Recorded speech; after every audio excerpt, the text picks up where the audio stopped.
मित्रों, साधना शताब्दी विशिष्ट लेखमाला अखंड ज्योत अप्रैल 2026। आध्यात्मिकता का आत्म सत्य, पृष्ठ 61 से पढ़कर सुनाते हैं। आइए सुनते हैं और चिंतन मनन करते हैं और जो अच्छा लगे उसे अपनाते हैं। ध्यान से सुने। आध्यात्मिकता का आत्म सत्य परिष्कार के परिणाम में अनुभव होगा। भावी भविष्य में सभी समान रूप से पवित्रता व परिष्कार के महत्व को समझेंगे। अभी की स्थिति में तो ना समझी को ही समझदारी समझा जा रहा है। धर्म का सच बस मतों व पथों के आपसी झगड़े में फंसकर उलझ कर रह गया है। एक दूसरे के धार्मिक प्रतीकों का अपमान, परस्पर नीचा दिखाने की प्रवृत्ति, अपने को बड़ा कहने बड़ा समझने की वृत्ति बढ़ती जा रही है। धर्म के ये झगड़े इतने ज्यादा हैं कि इसके सार स्वरूप अध्यात्म की बात तो भुला ही दी गई। पवित्रता और परिष्कार तो बस शब्द बनकर रह गए।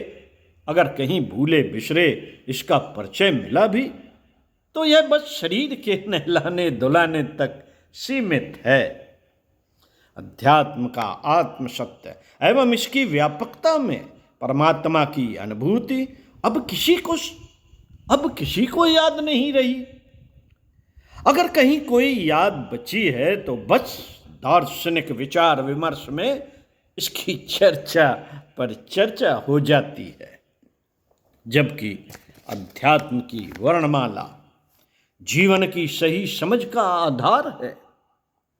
इसी में जीवन का उद्धार और जीवात्मा की सद्गति है। भगवान श्री कृष्ण का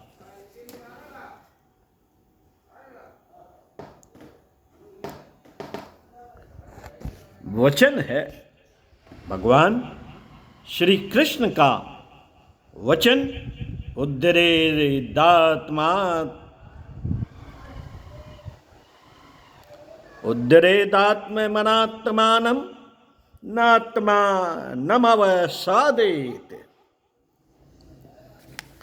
अपनी आत्मा का उद्धार करो, इसे अवसाद में मत डालो।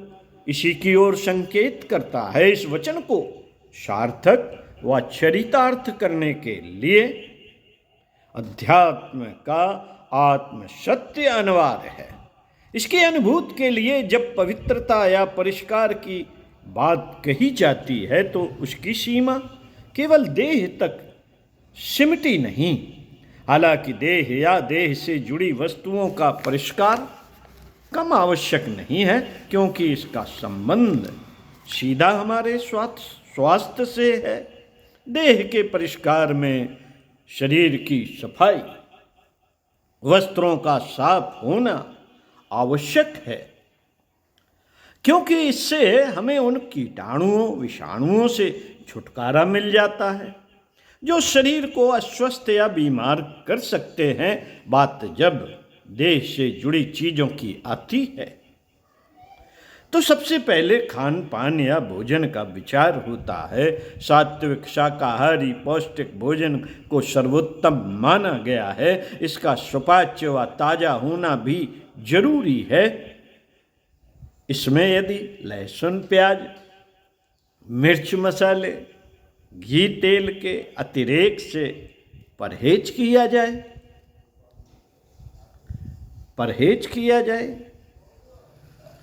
तो उचित है, क्योंकि ये पदार्थ शाकाहारी भोजन की सात्विकता छीन लेते हैं, उसे तामसिक राजसिक गरिष्ठ व अपाच्य बना देते हैं। हमें यह कभी नहीं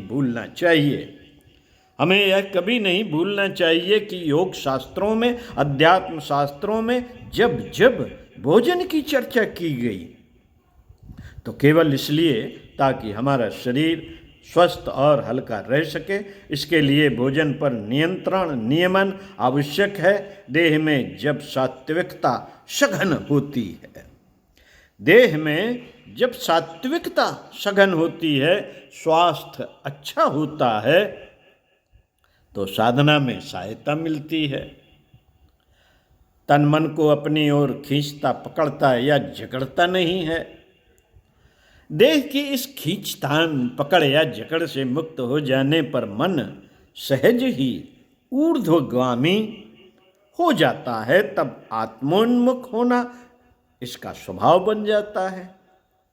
भोजन के अलावा देह का जुड़ाव रहने के स्थान से इसकी सफाई व सुव्यवस्था उतनी ही आवश्यक है जितनी कि देह और पहने जाने वाले वस्त्रों की। इसलिए इन सब का साफ स्वच्छ होना अनिवार्य है। मित्रों, इस अनिवार्यता को हम प्रायः अपने जीवन में अपनाते भी हैं और स्वीकारते भी हैं। देह, वस्त्र और घर की मलिनता शायद ही किसी को पसंद आती हो। हाँ, सारी गड़बड़ खान पान में हो जाती है। स्वाद लोलुपता, चटोरापन प्रायः इसका कारण बनते हैं। स्वास्थ्य के लिए स्वाद पर नियंत्रण रख लेना जीवन की समझदारी है। ऐसा करने पर हम आसानी से शरीर के अनेक कष्टों, व्याधियों, बीमारियों से छुटकारा पा सकते हैं। यह सब कर पाने की क्षमता हमें पवित्रता परिष्कार का पहला पाठ तो पढ़ा ही देती है। इसका अगला पाठ वाणी का है। ज़्यादा बोलना, सही समय पर सही ढंग से अपनी बात न कह पाना, कड़वी चुभती हुई बातें कहना, हास परिहास में या फिर जानबूझकर औरों का अपमान करना, दूसरों का दिल दुखाना, ये सभी वाणी के दोष हैं। ये सभी वाणी के दोष हैं। इनका यथाशीघ्र परित्याग कर देना चाहिए। वाणी में सरलता, मधुरता, अपनापन और सम्मान वाणी के गुण हैं। इसमें यदि परिष्कृत भाषा जुड़ जाए तो इसका प्रभाव और भी बढ़ जाता है। बातों में स्पष्टता, औचित्य एवं बिंदुवार कहने की आदत वाणी को सुगंधित कर देती है। यही सारे तत्व वाणी को कुशलता का कौशल प्रदान करते हैं। इससे अपना व्यक्तित्व प्रभावी बनता है। साथ ही निरर्थक के तनाव की नौबत नहीं आती। पवित्र व प्रभावी वाणी का पाठ पढ़ लेने के बाद कर्म व व्यवहार अगला पाठ है। कर्म व व्यवहार की जटिलता हमारा जन्मों जन्मों तक पीछा नहीं छोड़ती। जबकि कर्म व व्यवहार की कुशलता से हमारे अनेकों दुख सहजता से दूर हो जाते हैं। गीता में भगवान श्री कृष्ण ने कर्मों की कुशलता को योग की प्रतिष्ठा प्रदान की। इस संदर्भ में पहला कर्म सत्य यह है कि हमें अपने द्वारा किए जाने वाले कर्मों को विवेक की कसौटी पर अवश्य कसना चाहिए। ऐसा कर्म जिससे किसी की हानि होती हो, उसे आघात होता हो, नहीं करना चाहिए। यह सत्य कभी नहीं भूलना चाहिए कि किसी को दुख देकर कभी कोई सुखी नहीं होता। हाँ, थोड़ी देर के लिए सुख पाने की भ्रांति अवश्य हो जाती है, जो जल्दी ही टूट जाती है। इस संबंध में दूसरा कर्म सत्य यह है कि हमें सदा ही सार्थक, सकारात्मक व शुभ कर्म करने के लिए तत्पर होना चाहिए। हमारे शुभ कर्म ही पुण्य कर्म बनते हैं। इन्हें करने में कभी चूकना नहीं चाहिए, जबकि अशुभ, नकारात्मक व निरर्थक कर्मों से हमें दूर ही रहना चाहिए, जैसे कि सेवा सहायता हर युग के शुभ कर्म हैं। इसके स्थान पर पीड़ा को हर युग में अधर्म कहकर अस्वीकार किया गया।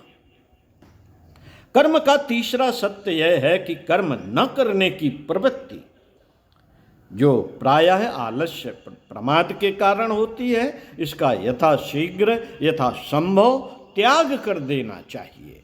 शरीर, वाणी एवं कर्म, ये तीनों हमारे जीवन का बाहरी आवरण है। इनमें पवित्रता और परिष्कार का प्रयास हमें अध्यात्म की ओर उन्मुख करके आध्यात्मिकता को गति देता है। जीवन में इस बाहरी पवित्रता की साधना सद जाने से आंतरिक पवित्रता में गतिशील होना संभव हो पाता है। इसमें सबसे पहला क्रम मन बुद्धि का है। कल्पना, विचार व भावना का क्षेत्र यही है। जीवन की सद्बुद्धि अथवा सन्मार्ग की व्यवस्था यहीं से बन पड़ती है। इस क्षेत्र में व्याप्त अपवित्रता हमें बरबस, दुर्बुद्धि या कुमार्ग की ओर धकेल देती है, जिससे समूचा जीवन क्रम संकटों, आपत्तियों में फंसता, उलझता चला जाता है। यदि मन बुद्धि में सच्चिंतन, सदचिंतन, सदविचार व सद्भाव हर स्थिति में बनाए रखे जाएं, तो इस क्षेत्र की पवित्रता का प्रयास सफल होता है। इसके लिए संकीर्णता, दुर्भाव व दुर्विचार के दुश्चिंतन से जितना अधिक दूर रहा जा सके, उतना ही श्रेष्ठ व शुभ है। आंतरिक अहंता या अभिमान इसके दूसरे क्रम में आते हैं। दिखावा, प्रदर्शन, आधिपत्य या अधिकार जमाने की प्रवृत्ति के रूप में इसकी अभिव्यक्ति होती है। इस पर अंकुश लगाने के लिए उदारता व सहनशीलता का सुयोग, संयोग व सहयोग जरूरी है। इससे अहंता का अभिशाप न अपने को अभिशप्त करता है और न औरों को। अहम से उपजी अहमन्यता, अहम से उपजी अहमन्यता, अहिंसा और अभिमान आध्यात्मिकता के आत्म सत्य का जबरदस्त आवरण है। इससे न जाने कितने दुर्गुण व दुष्प्रवृत्तियां अनायास उपजने लगती हैं। इसलिए इसको यथाशीघ्र उखाड़ फेंकना चाहिए।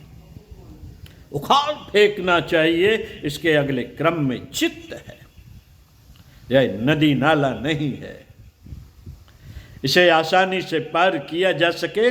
यह नदी नाला नहीं है, यह तो महासागर है, जिसे पार करने के लिए साधना का समर्थ जलयान चाहिए। शास्त्राकारों ने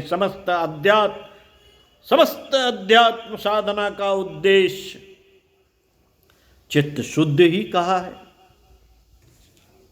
चित्त की पवित्रता व परिष्कार हो जाने से सब कुछ स्वतः ही शुद्ध, स्वच्छ, पवित्र, परिष्कृत हो जाता है। तब स्वाध्याय, ईश्वर प्राणिदान की सीख इसी के लिए दी गई। चित्त में एक नहीं अनेक परतें हैं।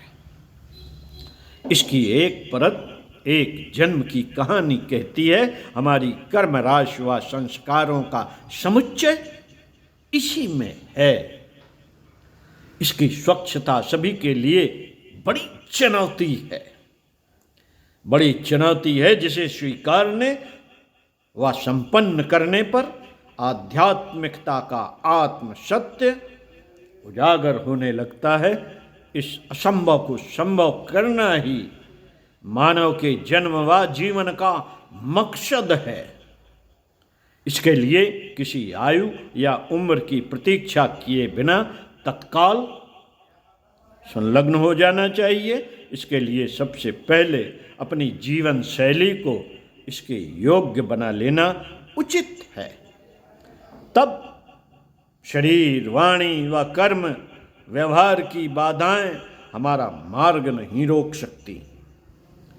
इसका अगला चरण साधना का है। जप, ध्यान, व्रत, उपवास सभी का समुचित प्रयोग इसके लिए आवश्यक है। इसमें सबसे महत्वपूर्ण सत्य यह है कि साधना से उत्पन्न हुई आध्यात्मिक ऊर्जा को केवल चित्त शुद्धि के उपयोग में लाना उचित है। साधना पथ पर अधिक दूर चलने पर सिद्धियां, विभूतियां भी प्रकट होती हैं। इन्हें तत्काल अस्वीकार करना होगा, तत्काल अस्वीकार करना होगा। यदि इन्हें तनिक सा स्पर्श भी किया गया तो अहंता के अवरोध भी ही बढ़ते हैं। अहंता के अवरोध ही बढ़ते हैं। इन्हें भी चित्त की अशुद्धियों के रूप में देखना ठीक है। कभी इस सत्य से ध्यान न भटके, कभी इस सत्य से ध्यान न भटके। न भूले कि आध्यात्मिकता आत्म सत्य में है, न कि अहिंसा के संवर्धन में। आध्यात्मिकता जीवन के हर आयाम का परिमार्जन व परिष्कार है। वह परिष्कार है। आने वाले समय में इसे आसानी से समझा जाएगा। आने वाले समय में इसे आसानी से समझा जाएगा।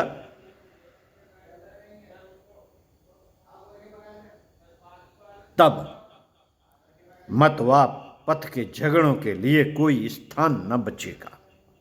अध्यात्मवाद विवाद न रहकर जीवन साधना के रूप में जीवन में परिलक्षित होगा। भावी समय में मानव जीवन के इसी उद्देश्य को सभी सहजता से स्वीकारेंगे। फिर इसे जीवन के 4 रूपों संयमी, साधु, तपस्वी व ऋषि के चातुर्दिक आयामों में देखा जा सकेगा। ओम शांति। चिंतन मनन का विषय जरूर करिए।